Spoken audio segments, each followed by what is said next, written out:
હાલો મિત્રો, આપણે આવી ગયા છે ફરી એક નવા બ્લોગમાં. અને ઘણા સમયથી આપણે બ્લોગ બનાવ્યો નથી, પણ આજે આપણે બ્લોગ બનાવ્યા છીએ. અને અમારે જવાનો છે માતાજીના મોઢે કામ જવાનું છે. તે તમે બ્લોગમાં કન્ટિન્યુ બન્યા રહેજો, તમને ખબર પડી જશે. એટલે મહેમાન આવી ગયા છે, અમારા બેનને નીચે આવી ગયા છે. તો હવે પેલા નીચે જઈ આવ્યા અને પછી નીકળીએ અમારે મોઢે જવા માટે. હવે આપણે આવી ગયા છીએ, મોઢે પહોંચી ગયા છે. માતાજીના દર્શન કરી લઈએ. જો આ અમારા માતાજીનો મઠ છે, બેલ માતાજીનો. અને વરસાદ આવે છે, અહીંયા એકવાર માંડવાનું કામ ચાલુ છે.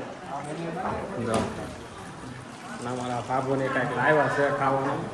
શું લાવ્યા છે એ ખબર નથી. બાબુ આ શું છે ખાવાનું? આ જો ખાય છે કારું ના કાંઈક.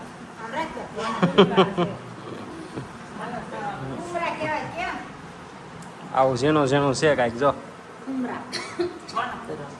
કોઈને કર્યો નથી. આવું કાંઈક ગોતીને લાવ્યા છે વાડીઓમાંથી, પણ આપણે ખાધું આપણને ન મળ્યું.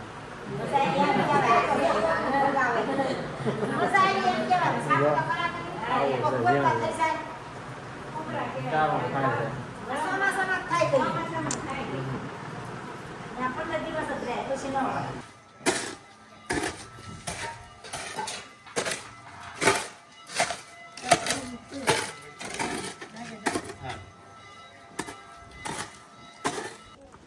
બધા બધું કામ કરે છે. આપણે ધજા ચડાવી દીધી છે અને હવે આ માંડવાનું કામ ચાલુ છે. જો અમારા ભાઈની માંડવા નાખે છે, મોટો ભાઈની ઊભા છે, સોવે છે જે કામ હોય.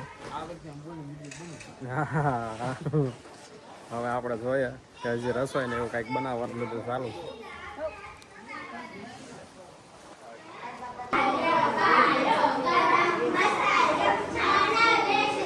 હા,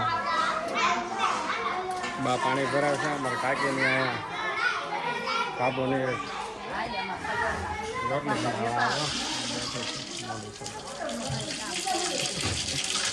બાપુની અહીંયા બધા કામ કરે છે. અહીંયા બેઠે કાકી આમ કંઈક બનાવે છે. કાકી શું બનાવો છે? કાકી શાક વઘારે છે અમારે.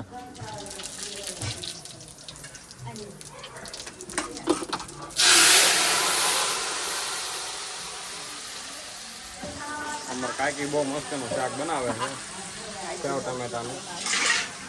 આમાં ભાભી કાંઈ પાણી ભરવા જાય.